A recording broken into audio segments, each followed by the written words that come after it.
to be just throw numbers around, and I don't know if this is damaging admission or if this is bragging. I don't know, but we hit seven figures in this business before I had 1,000 people on this email list. So, oh, wow. Dustin talked about podcast guesting to generate leads and things like that. And so our guest today is Dustin Riechmann. if I walked into a conference with you, Allan, they would say, oh, that's Dustin. He's the podcast guesting guy. So there's two things to talk about there. So there's the relationship component. Like, how did you select, hey, what kind of podcast I'm going to be on?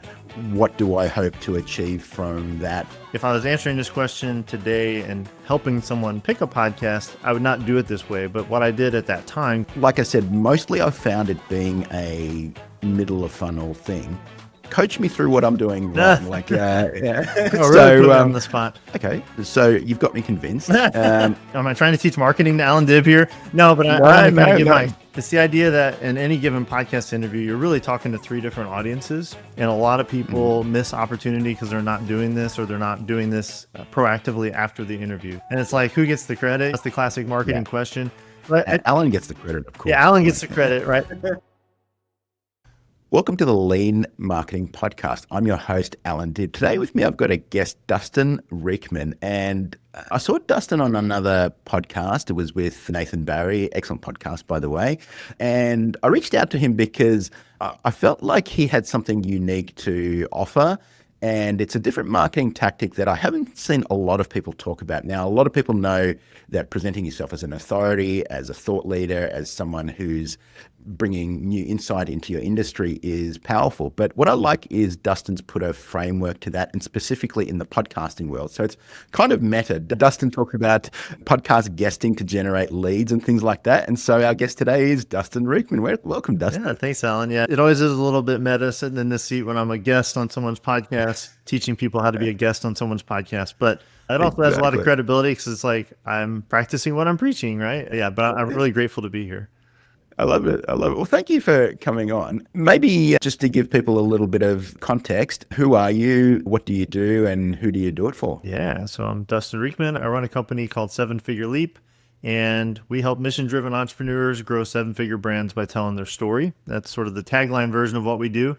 If I walked into a conference with you, Allan, they would say, oh, that's Dustin. He's the podcast guesting guy. So I very much have an identity in the marketplace as someone who helps solopreneurs, small teams grow through the power of story by getting on other people's podcasts and building a marketing system around that. Nice. I'm always fascinated by someone who's taken a single tactic and just taken it to the extreme. So scattered, they'll try 10 different tactics and get a little bit of progress in each. You've said, no, I'm going to be fully focused on podcast guesting. I'm going to do it at a world-class level. I'm going to create a framework. And you've done that. And interestingly, you've got to from 0 to 7 figures just based on that one single tactic, which I love. So I'd love to hear a bit of the background and the story on how did you get to the point to say, hey, okay, I'm starting from 0. I'm going to use podcast guesting as my strategy to build the business. Yeah, that's a great question. The tongue-in-cheek answer is meat sticks. And so that's kind of the middle of this story. And I'll give a little context. Okay. Like, oh, you're a coach and you teach people podcast guesting. I'm like, yeah. And I got on my very first podcast to sell meat sticks. And what happened before that was I was an engineer for 17 years and I got into online marketing and ended up leaving engineering to do marketing consulting, formed a partnership with a local butcher in my community who was a marketing client of mine, and ended up launching a brand called Fire Creek Snacks selling meat sticks, like better for you, healthy meat sticks. And we developed this whole approach to marketing that was based on traveling and sampling and going to trade shows and selling into specialty retail, golf courses, gift shops, stuff like that. And we were doing pretty well and had a pretty good rhythm going until March 2020, when I was driving from my home in St. Louis up to Chicago for a trade show, and it was canceled. And then I came home, and almost all of my family's income came from me serving local businesses with marketing, and most of them were closed because of COVID, obviously. And so that was sort of that pivotal moment where I was like, I got to do something from home. I'm not sure what to do. I was a huge podcast consumer. I saw a lot of the founders I admired constantly being on podcasts. I was like, there's got to be a reason they do this. And so I pitched a podcast summer 2020, got on, sold some meat sticks to strangers on the internet. I was like, this is kind of crazy. And then I just started doing that very methodically kind of applying my engineering brain and was like, I'm going to make this a system and I'm just going to keep doing it and see what happens. And we got some cool stuff for that brand, Fire Creek Snacks. We grew that brand to 7 figures with no paid ads, which was pretty kind of an unusual story in the e-commerce circles. So people started coming to me and saying, how'd you do that? And so then that led to some one-on-one coaching engagements, which has led to group coaching. And now I've grown basically 7-figure leap the brand to 7 figures in a little, just over 2 years, basically doing the thing we teach, which is podcast guesting and more advanced partnership strategies that come from it. But that's how I got into it. I did not wake up one day and like, man, I want to be the podcast guesting guy. I also didn't want to be the meat stick guy. But these opportunities found me and I leaned into them. And this one, I found a home with it. I love the community. I love the methodology. And I think we've done some really innovative, cool stuff with it beyond what's visible here in the initial interview. I mean, that's a crazy story. Like someone came to me as a marketing consultant and said, I need to sell meat sticks. Never in a million years would I have said, hey, podcast guesting is the way we're going to sell a whole boatload of meat well, and the sticks, crazy right? thing, I mean, I don't want to misconstrue that. We definitely sold a lot of meat sticks to consumers, right? And that was the initial idea. But what happened was I realized that this medium is actually a way to build high quality relationships at scale. And so what I started to do was form partnerships, collaborations, getting hold of buyers at larger retailers. And so we got a $550,000 purchase order from this company called Snack Nation, which was the largest subscription box company in the US at the time, because I was on their podcast and developed a relationship and got the sample and proved our worth. And then they placed a big order. We ended up in Walmart through a relationship that came from a podcast. So yes, we sold meat sticks to like individuals from Shopify store transactions, but the big movers were these relationships that we were able to drive through podcast guesting. And that was really instrumental in like how we do this now. It is about direct sales, but there's so much beyond the direct sales that add value to this methodology. So there's two things to talk about this. There's the relationship component. Like, how did you select, hey, what kind of podcast I'm going to be on? What do I hope to achieve from that? Because certainly up until now, and this has been my own experience and what I would have advised someone, I would have said podcast guesting is amazing, but it's probably a middle of funnel thing. It's not a top of funnel thing. So because discovery is kind of a challenge with podcasts and things like that. But once people already know about you, they'll Google you or search you on YouTube or search you on their podcast platform, and then they'll consume some of the content. And we've found that certainly in our sales process. Someone might say, hey, I first read Allan's book and then I Googled his name, found him on a bunch of podcasts or whatever. I really enjoyed such and such episode. And that's what I've found. But I've not found it to be like a top of funnel kind of lead generation technique.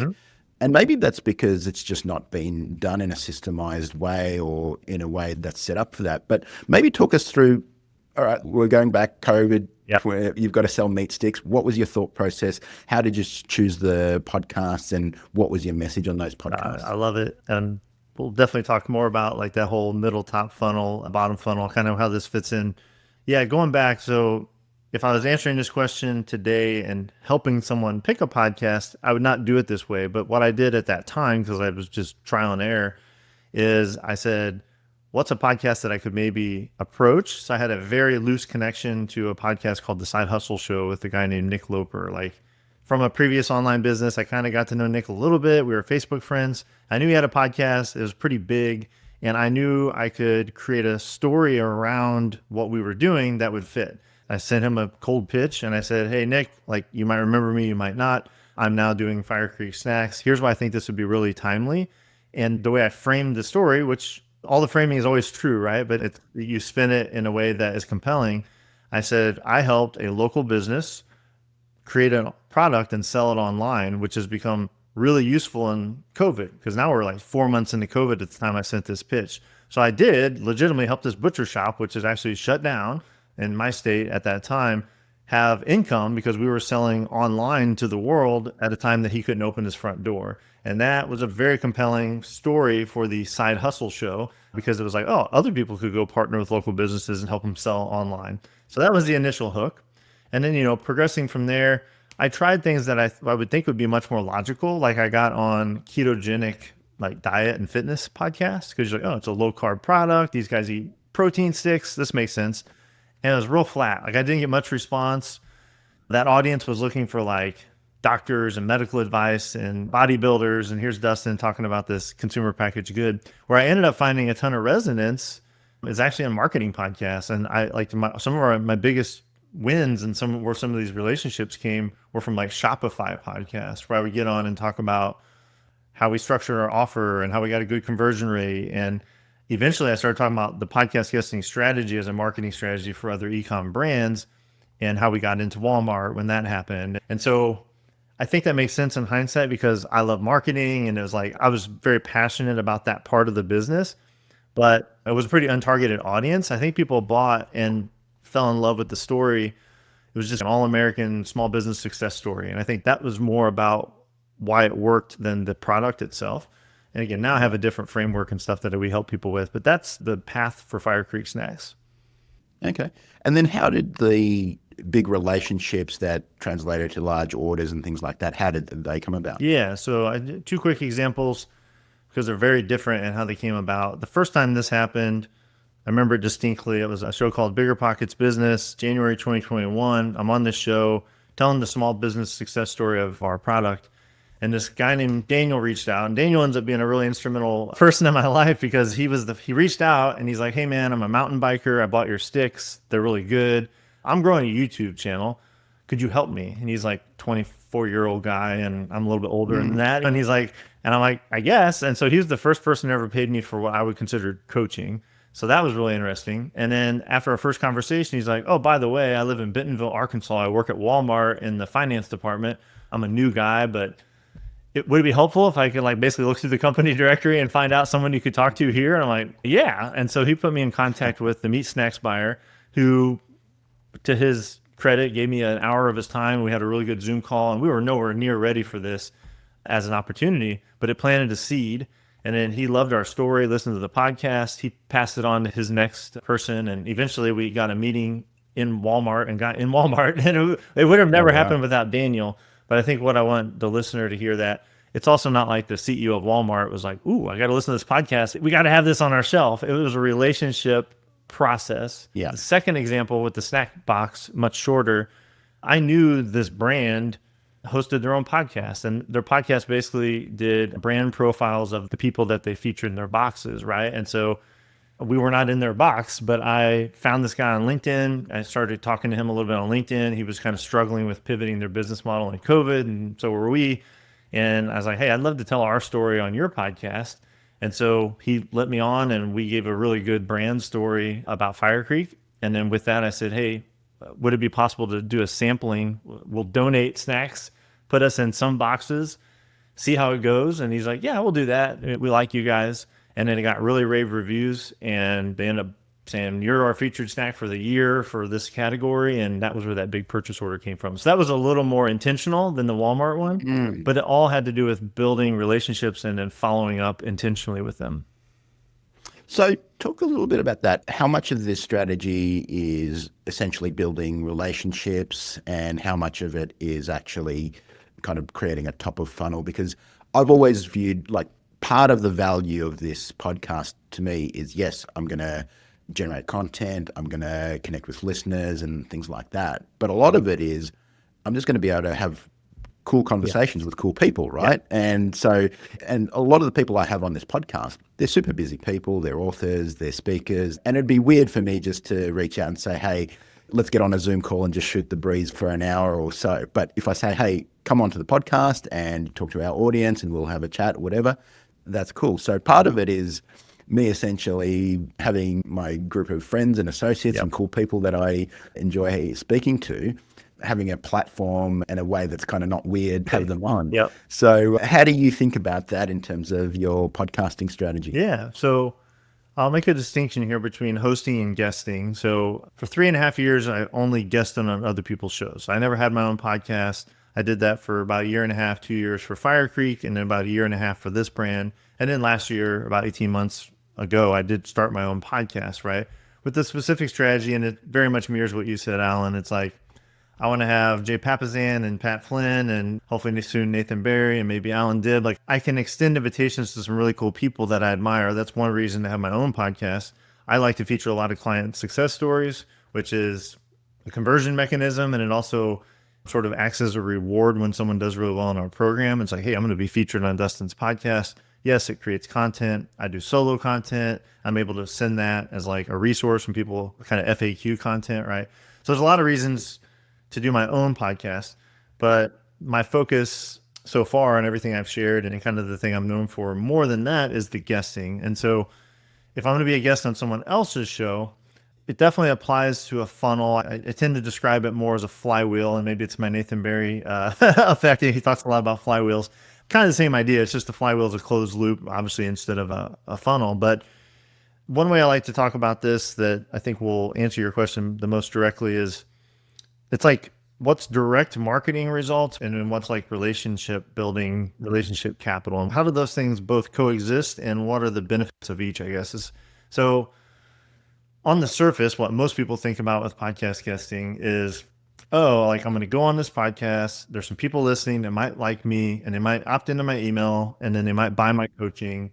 And that's all true. Like that's great. And that I would describe that as more of the linear aspect of podcast guesting. It's like if I do 10 podcasts and they're all the same size, I'll probably get 10 times as many leads and sales as if I did one podcast. And it's pretty predictable. If you do it right and you're telling the right stories on the right podcast with the right call to action, that alone creates an ROI on your time that most people would say is really worth it if you have an offer that backs it up.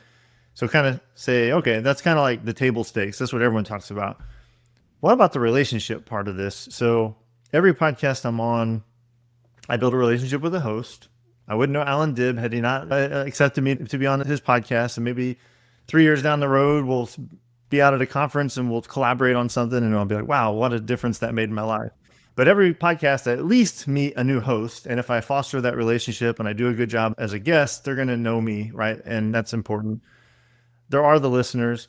And the other thing that opens up to me now is all the guests on your show. I'm not going and pitching and doing anything weird with them, but I will look at who those people are and we might very well connect on LinkedIn and I might find collaboration opportunities. And so it kind of opens up this sort of backstage pass into the other guests.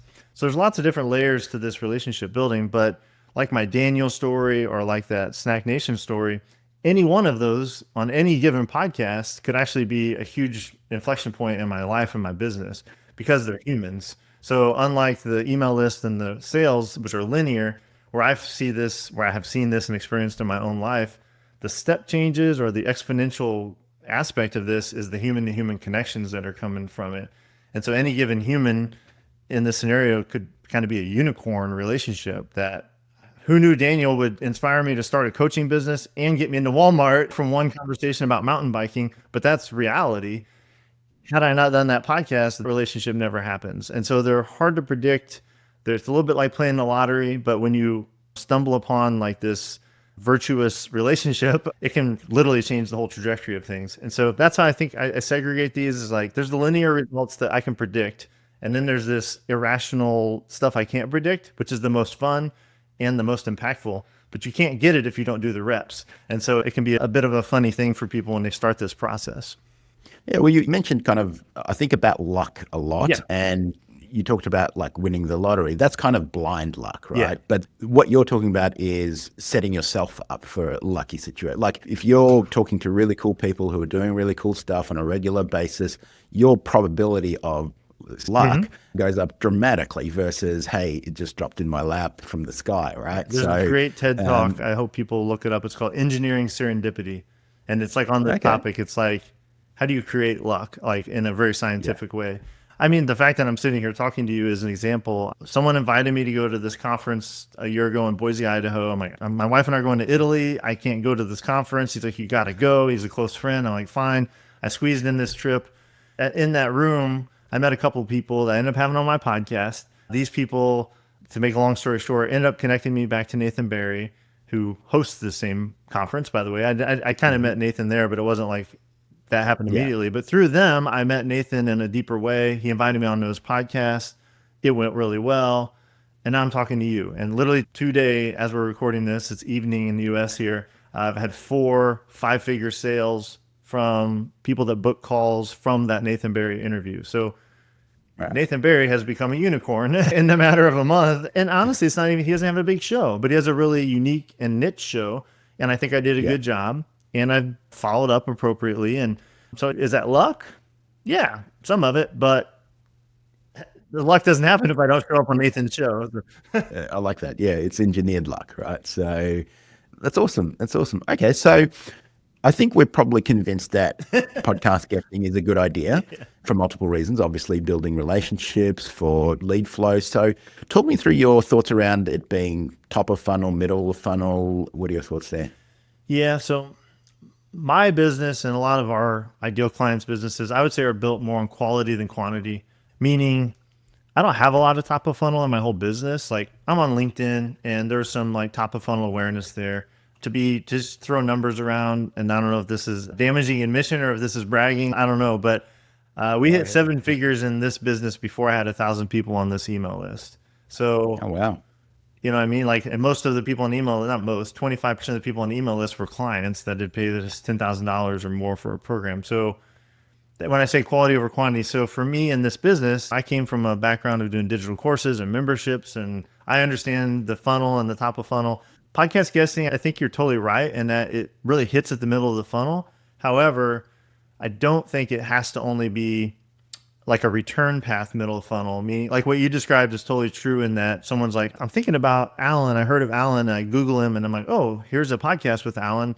That's like return path, middle of funnel. I think of it like the very first time someone hears me, I will probably take them from top of funnel to middle of funnel and maybe even all the way to the bottom of the funnel in one interview because it's a long form educational setting. They're choosing to listen. I'm not interrupting them. They trust the host who's endorsing me by having me here. I'm hopefully being effective, telling good stories, teaching. And so it can kind of be a full funnel experience. Yeah. And I don't think many people, it's like top of funnel and then it stops. It's like you're not discovering me and then staying at top of funnel. You may just not discover me at all because not that many people in the scheme of the world listen to this podcast or any podcast. But those that listen are really going to know me. And so it's a high degree of conversion, high degree of know, like, and trust factor in one sitting to a limited audience is the reality. Yeah. I guess if I'm ever on Joe Rogan or something, there's some big audiences that would be more like top of funnel, more like an Oprah Winfrey would have had on TV. Yeah. But most of the time it's a niche audience who's there for a very specific reason. And that fits my business model really well. So I'm happy with that. Okay, so you've got me convinced. Let's stand for I'm like, well, I literally in this corner of my eye I have your books, and I'm like, am I trying to teach marketing to Allan Dibb here? No, but I kind of give my experience with how this functions. I love the beginner's mindset. I have no ego. When there's something to be taught, I'm learning. So I've been a guest, I would guess, on hundreds of podcasts by now. And I've definitely made sales from that. Like I know for a fact, like my team tells me someone heard you on Chris Doe podcast or someone heard you on Pat Flynn's podcast and they came through the program, so on and so forth. So without a shadow of a doubt. But like I said, mostly I've found it being a middle of funnel thing. Coach me through what I'm doing wrong. Like, really put me on the spot. So I think the best way to explain this is this silly analogy I use that tends to stick with people. I call it the profit cake. And so it's the idea that in any given podcast interview, you're really talking to 3 different audiences. And a lot of people miss opportunity because they're not doing this or they're not doing this proactively after the interview. So at the base of the cake is the part that we've already talked about that everyone thinks about, and that's the audience, right? So I'm on this podcast. Some number of people are going to hear it. That's like the base of the cake. Think of it like a really wide layer that's pretty shallow because like they're mostly going to stay anonymous. 3 to 5% of them might raise their hand and say, I want more information. I might buy from Dustin. I might want to be on his email list, maybe 10%. But most of the people are just going to be anonymous. But that's who we talk to. That's who we teach. That's who the host wants us to serve. And they're important, but they're one layer of 3. The second layer, think of it as like a taller layer. So it's got more depth to it, but it's narrower. There's less of these people. I call this like the peer partner layer. So in a given interview, in the interview, or especially after the interview, we are proactively looking for collaboration partners, other people's podcasts to be on. The host is almost always in this category. Like I'll be thinking, is there something I can help Allan with? Maybe there's a way we can deepen this relationship. Maybe I can do something for him and promote his book. And maybe at some point we collaborate. I don't know. But there's a peer partnership level here that's not sales, but it is collaboration. And I have a lot of examples of kind of those relationships. And then at the top of the cake, I would call it like the prospect layer, high ticket prospects, right? So if you have a sales pipeline, who are you proactively putting in there to make high ticket sales from this appearance? That's going to be the narrowest. There's not very many of these in a given population, but one of them is worth a lot, right? Because they're big dollars. So then the question becomes, how do I approach or capitalize on all three layers of the cake? Probably the easiest way to explain this is just use a quick example. I have a client, his name's Andy, very niche service. He does Google ads for craft food brands. I met him back in my meat stick days and actually hired him, and that's how I got to know him. And he ended up in my program, and we developed this whole strategy for his business. So as an example, Andy gets on the Shopify Masters podcast. It's all Shopify oriented. So there's brands on there and there's experts on there that help e-commerce stores. He gets on, he talks about his secret sauce for Google ads. So in the interview, he is teaching his Google Ads special sauce. He has a call to action that's like, let me audit your Google Ads account. If you're a food brand, this is what we do. And he's capturing some portion of that bottom of the cake, right? Some listeners are going to respond to that, and that's good. And in the same interview, he could say, oh, by the way, as I get into this, I just wanted to clarify, I only do Google ads. So if there's anyone listening who serves food brands and they do like social media or SEO or Facebook ads, like, please reach out to me. I'd love to collaborate. I'm sure I have referrals for you. We turn people away all the time because we only do Google ads. Well, in that little call out, there's these people listening to this show who could very well be referral partners, obviously, to him and reciprocate. And then at the top layer of the cake, he may say nothing in the interview and just like do the interview. And he's kind of done this exercise that I described. Now the interview publishes, and then he uses a strategy, like one that we love to use is called mining the guest list. And I kind of mentioned this earlier, Allan, like this is not spamming the other guests, but Andy could very easily now go to every guest that's ever been on the Shopify Masters podcast and every guest that will be on the Shopify Masters podcast, because they're interviewing someone new every week. And he could easily say, hey, in the past 6 months, there's been 16 Shopify Plus food brands interviewed on this podcast. And now he can reach out to them, say on LinkedIn, connect, say, hey, you're on this show. Congratulations. I was on there too. We're both in the Cool Kids Club. So they connect. And then it's natural to start having a sales conversation just like you would with any prospect, except he's chosen the prospects. He knows their food brands on Shopify. He could even listen to their interviews, or he can have a virtual assistant do that. And so now he's got a pipeline of leads that is basically an evergreen pipeline of leads that he can select. And so one bucket in that guest list would be what I just described, high ticket prospects, the top of the cake. In that same guest list would be collaborators. Maybe they just interviewed an expert on AI for Shopify, and they interviewed an expert on LinkedIn content for food brands or whatever. And now these are partners in the second bucket. And then the third bucket, he will find in that same guest list people with podcasts, people with YouTube channels that he can go kind of leapfrog over and say, hey, we were both on the same show. I'd love to come teach your audience about Google ads. And he's got the endorsement effectively of the host to do that. I know that was a lot. That was like an advanced little that's really smart example, but that's what I mean by there's a lot more than meets the eye. It's not just that base layer. There's lots of strategies to proactively create the luck, I guess. But all of that I described, there was some form of relationship building, right? And that's the key.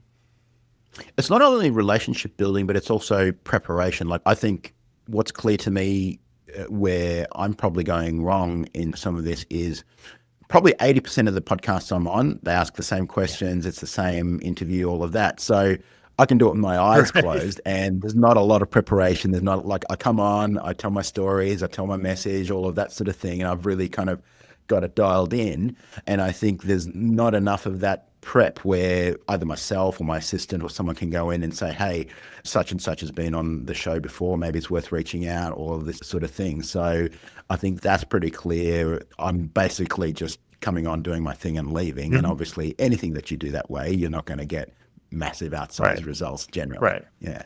Yeah. And it's on the front end, and obviously you're getting invited and you're on some big shows. For most of the listeners who are mere mortals, that might not be the case. So on the front end of this strategy, it's about podcast selection, right? It's like, which show do I want to be on? What story am I going to tell? What's my call to action? That's kind of the main things that you can control. And then after the show records and publishes, then these strategies like I was describing pick up. And then it's like, how much do I care about this? How much do I want to invest time, money, and energy into? What we like to do is empower a virtual assistant to do the vast majority of the legwork. My role in this, and when we run people through our program, is I show up and do the interview. And obviously I'm usually talking about a subject matter that I am comfortable with and love to teach. And then someone else is mining that guest list. They're actually connecting on LinkedIn. I do pick up the DM conversation pretty quickly because I want to be authentic and connect with these folks.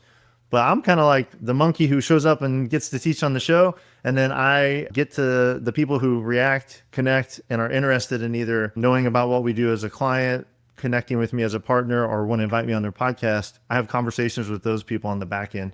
And that is literally how we built this 7-figure business in a couple of years, is really this strategy and then extensions of it. Like I was on Pat Flynn's podcast, but then I had Pat on my podcast. And then as we developed a relationship, he's like, can you come teach in my mastermind? And then I went and guested in a cohort-based course they were doing.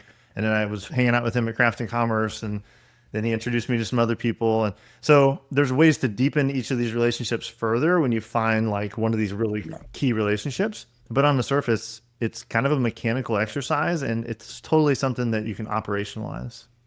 Is the strategy different for in-person podcast? I'm doing more and more these days. I'm doing in-person podcasts versus remote. Does it differ, or is it similar? I'd say it's very similar. Everything on the back end, I would say, is similar. I would say what the difference is, and I've noticed this trend as well. Nathan Barry's, where we met, was in person. I think I've done 4 in person this year, and I'd only done like 1 in the previous 4 years. Maybe 5 I've done this year. I'd say the difference is, because it's in person, you have a much better opportunity to build a relationship with that host. In Nathan's case, he invites a small batch of people out to do it. And then we had dinner with him and his team the night before. And then I was in the lobby with 3 or 4 other people all day while we were recording our interviews. And so if anything, it's put you in this rich sort of soup of opportunity to like connect with people in person. And then the interview itself, I find, is more valuable in the sense that the assets created are more rich, right? I felt like he and I had a better rapport because we're really standing there in person. And then the quality of an in-person studio at the level that they do it, I have an amazing interview that I pass along all the time now, because look how it's like being on TV in a studio.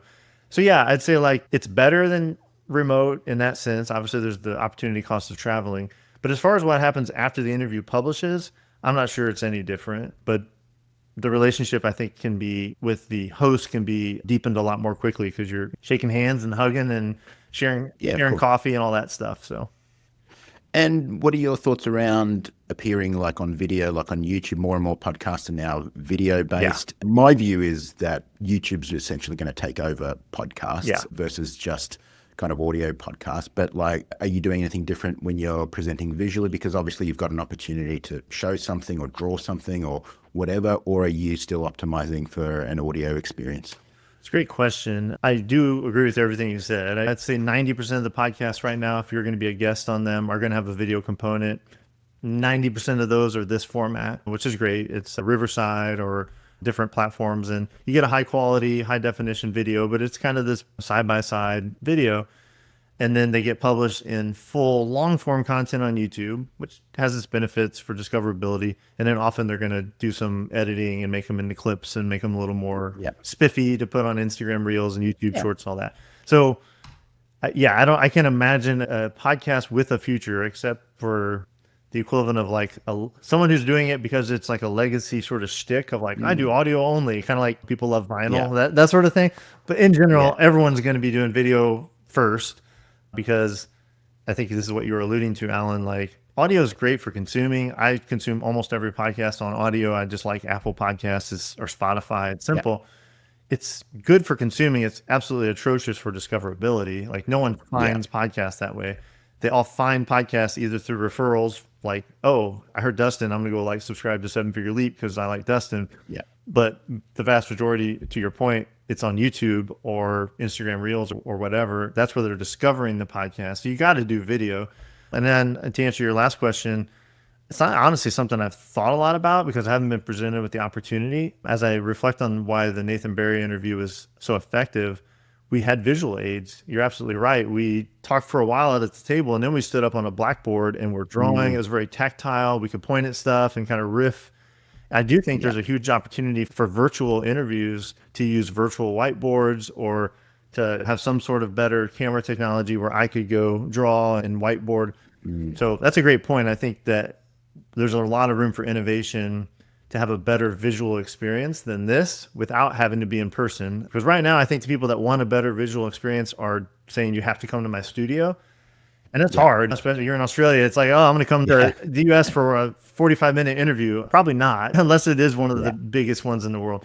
So I don't know. That's a great thought. Had actually never even occurred to me of how could we make a video enhancement? And maybe that's something I could test on my own podcast. So. Yeah, I think that would be cool. More and more on calls and coaching calls and things like that, I'm using an iPad and actually drawing things out. I think just the talking head, not that it's necessarily boring, but it's just like it's a recurring pattern, and people kind of just, when you have something that's a bit of a pattern interrupt and someone's watching you draw something or put something together on screen, I find it's just a lot more engaging. And so any way that we can be a pattern interrupt from a marketing perspective, I think is powerful. I love that. Yeah. When we do workshops, we got the head and then the slide with the head. And I've definitely found, let's stop this right now. And I'm going to get out the Apple Pencil. I have horrible handwriting, but people are pretty captivated. But what is he trying to draw? But it becomes interactive at that point. So I totally agree with you. Hey, it's Allan here, ready to dive deeper into today's marketing insights. Head over to leanmarketing.com/podcast to get a full summary of today's episode, including all of the resources mentioned. Go to leanmarketing.com/podcast. Now back to the show.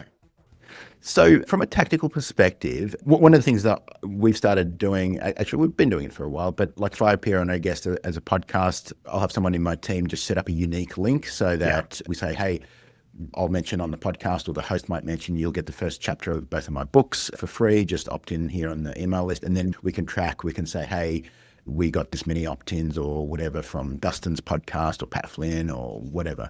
So is that something that you're doing as well? And I'd love to know tactically more about, okay, great. You're networking with a guest, you're doing some research, you're connecting with some of the other guests. What else from a tactical point of view will move the needle in terms of generating lead flow? Yeah, good question. The honest answer is I do some of that, but not a ton of that as far as having a specific landing page for a specific podcast. I did for Pat Flynn's. I honestly didn't for Nathan's. Probably should have in hindsight. However, whenever they opt in from either of the sources, one of the very first questions they can't miss is like, where did you hear about us, or which podcast did you hear about us? So I do get some pretty good data on that.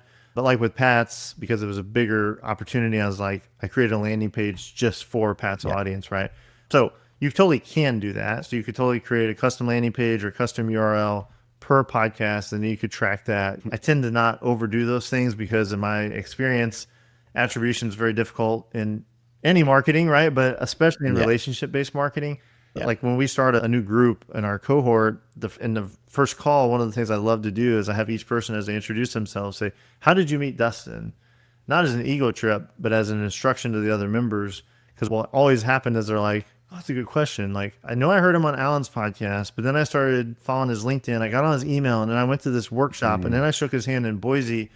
And it's like always multiple attribution points. And it's like, who gets the credit? That's the classic marketing question. But Allan gets the credit, of course. Yeah, Allan gets the credit, right?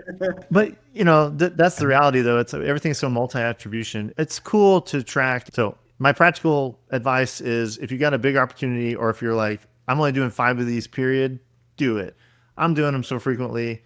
The signal and the noise don't really make sense. It's not worth putting that much effort into tracking, because to me, it all kind of works out. That's answer one, is a kind of attribution. I think you can do it. You can do it better than I do it. And then as far as some other tactical things to create value.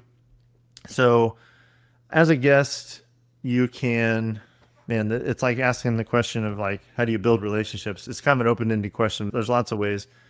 Some of the things I'm doing, I'll just make that's the easiest way to answer this, is I am proactively growing my LinkedIn following. So I only have one social media channel by design. I just do LinkedIn.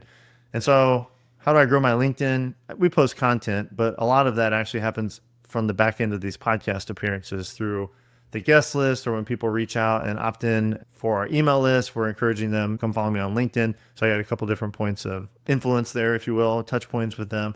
So I'm growing my LinkedIn through podcast guesting.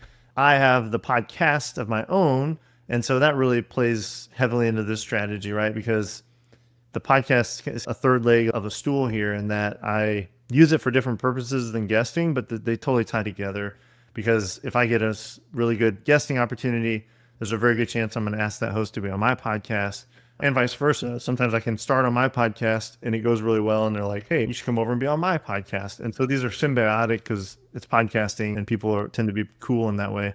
So tactically, if you have a podcast or you want to have a podcast, I would first of all start with guesting. But once you've got a guesting rhythm going, the best way to grow your podcast is podcast guesting, because kind of we talked about earlier, other than discoverability on video-based social media platforms, podcast to podcast listenership is the way to grow your own show. And so I'm kind of going off on a tangent podcast hosting here, but a lot of people, these are two sides of the same coin.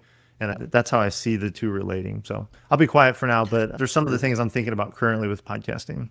That's valuable. So, and in terms of the content, do you steer it in a particular way as a guest? Because a lot of people, just myself included, we try to come on a podcast, we try and spit wisdom and sound really clever and have good answers and stories and things like that. But that's not necessarily something that's optimal for conversion. Like I would do a sales call differently than I would do a podcast interview or that sort of thing. So is there a way that you steer the conversation so that it's optimal for lead flow and those sorts of things? Yeah, I'm really glad you asked that one.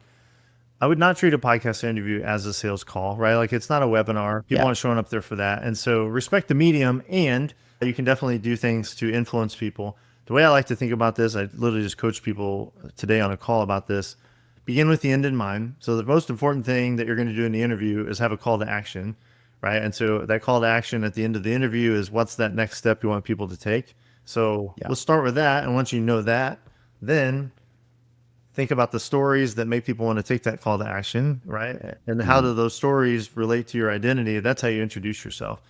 I could come on here and be Dustin, the husband of 23 years and father of 3. If that was relevant, I came on here and talked about I'm the podcast guesting guy, because that's what I want people to take action on, right? So how you introduce yourself is very important, and it totally is tied to what call to action you're going to have people do at the end of the interview. And then the things in the middle, which is 80-90% of the content, should be generally story-based or teaching-based. And the key to a good story, I'm not sure I demonstrated that well today because I'm kind of in teaching mode today primarily, but generally you want to kind of have a 1-2 punch: empathy and authority. And so if you ask me a question, I can answer the question without giving a rote bullet point response, right? So we see this a lot of times in politics where they take it to an extreme. Someone asks them a question and they answer something completely different. You do have that agency as a guest where you can answer it in the way that you want to answer it. Now you still want to respect the host and answer it, but start with empathy. So how can I relate to the audience as I start to answer this, and then take that into authority, right? So it's like, oh, and I've solved this problem. The classic example of this, and the one thing everyone listening can take away, is always going to be an opportunity in every interview to tell your origin story. And which origin story depends on what call to action you're going to have. My origin story today was my meat stick story, right? And it was like, oh, I had a successful business. I had COVID. Anyone listening who's like, I got wiped out on COVID too, or yeah, like I don't really have predictable leads either. What if, and then I said, then I stumbled onto the solution, and then I've helped 200 people and sold $20 million in stuff with people using podcast guesting. That's a good story. And that has empathy for people who don't have a really solid marketing plan, or they feel vulnerable in some way, or they're scared, or they've been through the ringer as far as having their marketing fail. And it's got the authority to like, I actually know what I'm talking about. A lot of this interview has been authority because you've asked me some really good questions about strategy and tactics, but I still got the origin story in there, and that's important. Yeah. So, okay. So origin story connected to the call to action, and the call to action is what usually? Like, what's a good call to action in this case? Yeah, typically it's going to be your lead magnet, right? So it's going to be that first step in the transformation you provide for people, typically free.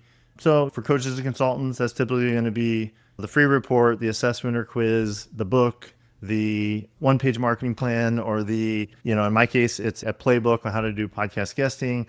The Fire Creek, because it's a physical product, it was a coupon code to go kind of redeem and get a heavily discounted near free sample. So the whole interview is like know, like, and trust. At the end of 30 minutes, 45 minutes, I know this person. I think I like them, and I'm starting to trust them. and they've taught me something that I'm really intrigued to know more about. The call to action is the bridge from that experience over into my world, right? Like this is your platform.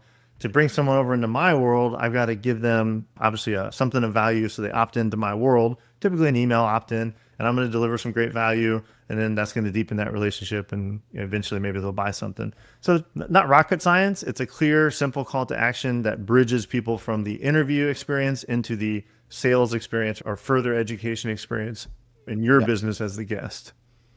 Are there particular lead magnets that you found that work particularly well, better than others? Like a quiz is a different experience versus then a video series or a tool or some sort. I'd say a well-done quiz, and that's a huge qualifier. A well-done quiz or assessment is probably top of the line for multiple reasons. The main one being it is customized and prescriptive, right? And so this isn't so much about the podcast. So in the podcast, I might be teaching, I didn't even talk about my framework and we don't need to, but I'm teaching the 5 P's of podcast guesting, how to do it profitably, right? For me, it makes sense. It's kind of a heavy topic. I'm going through a lot really quickly. And so I'm going to give you a playbook that lets you walk through the 5 P's. It's got interactive elements that you can just go do this for yourself. That's cool. But if I give you this information and you're kind of sitting there like, that was really helpful, I'm a little overwhelmed. And then I say, oh, I've got a quiz. Like if you're interested in how mushrooms can improve your health, if that was the thing I'm an expert in, go take our quiz. It's going to take you 5 minutes. It's going to tell you exactly which mushrooms to order, and it's going to make this personalized to you. That's the key. And so that's really effective. People love self-assessment. People love custom results. And then for me as the marketer and the salesperson, I gather that data. So I know a lot about them now. And I'm able to prescribe them a solution, right? It's like, oh, you need lion's mane mushrooms. And so they're much more likely to actually take that. And so obviously the same is true of coaching consulting. So I'd say a quiz is top. I'd say a book is really good, as long as you don't overwhelm them with requiring them to consume the whole book to get any value. And then things like playbooks, email courses.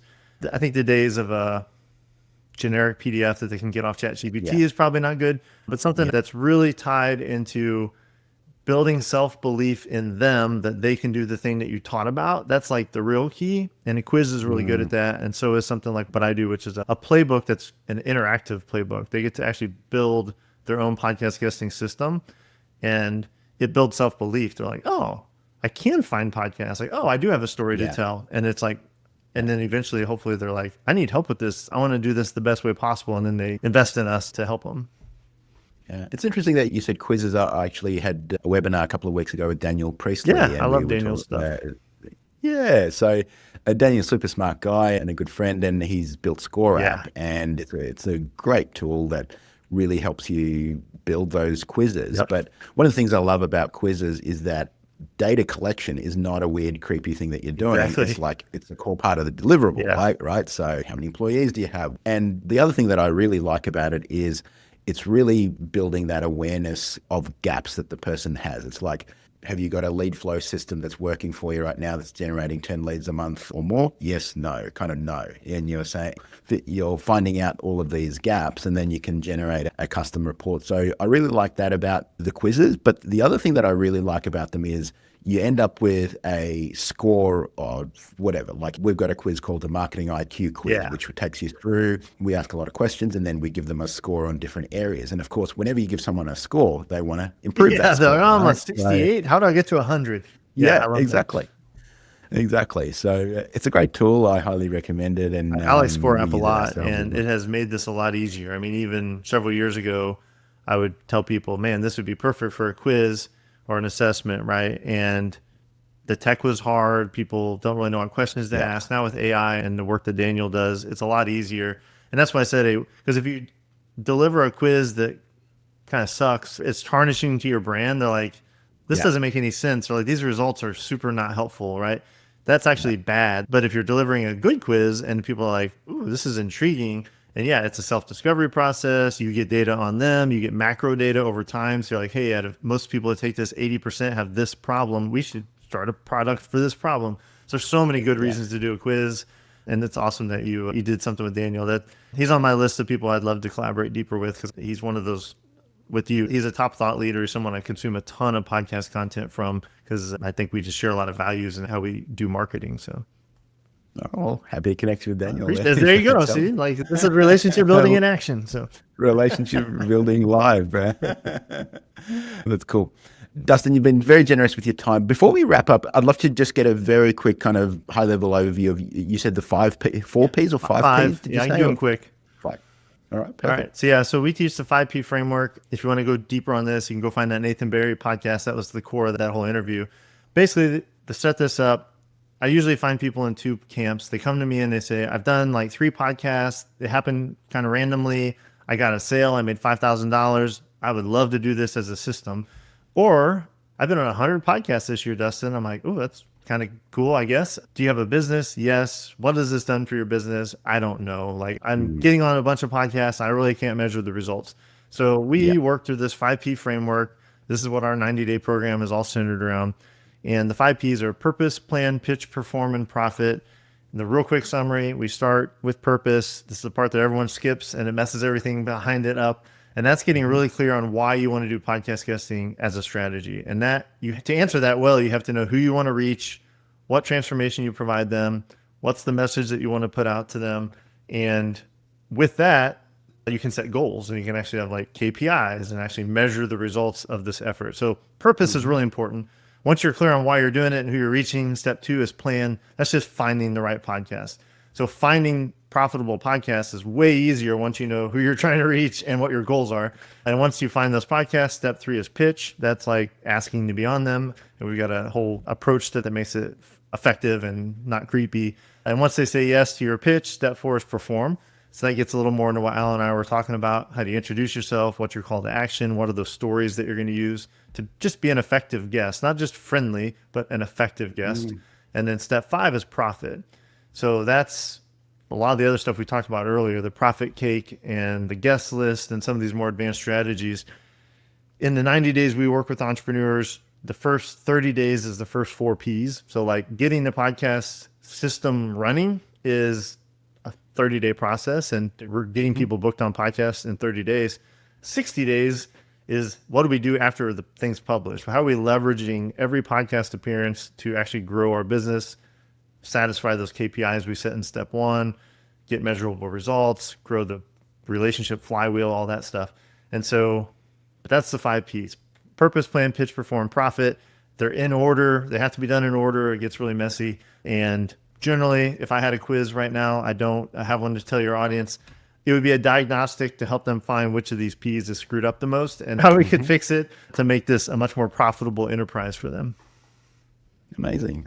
Well, thank you, Dustin. I really appreciate your time today. You brought a lot of value. And where should people connect with you if they want to know more about profitable podcast guesting and more about what you do? I appreciate that. This is another meta moment. I have to give the call to action I talked about. So yeah, it's really simple. 7figureleap.com/start. And it's going to take you to this profitable podcast guesting playbook that I've already described. So if you want to actually consume the 5 Ps and actually start to take action, find your first podcast, write the pitch. We give you all our templates. We give you everything you need to go use this podcast guesting strategy. And then if you want help with it, you want to be in a community with other people doing it well, you want personal help, that's the coaching program we sell. But for free, 7figureleap.com/start. That'll get you kind of everything you need to master the 5 Ps. Amazing. Thank you so much. And we'll, of course, link to that in all of our show notes. Absolutely. Well, Allan, it was a pleasure. Really grateful for the opportunity to come and jam for a while on marketing with one of the masters. This has been awesome. Thanks, Dustin. Good to have you on. Thanks for tuning in to the Lean Marketing Podcast. This podcast is sponsored by the Lean Marketing Accelerator. Want to take control of your marketing and see real results? With the Accelerator, you get proven strategies, tools, and personalized support to scale your business. Visit leanmarketing.com/accelerator to learn how we can help you get bigger results with less marketing. And if you enjoyed this episode, please leave a review or share it with someone who would find it helpful. See you next time.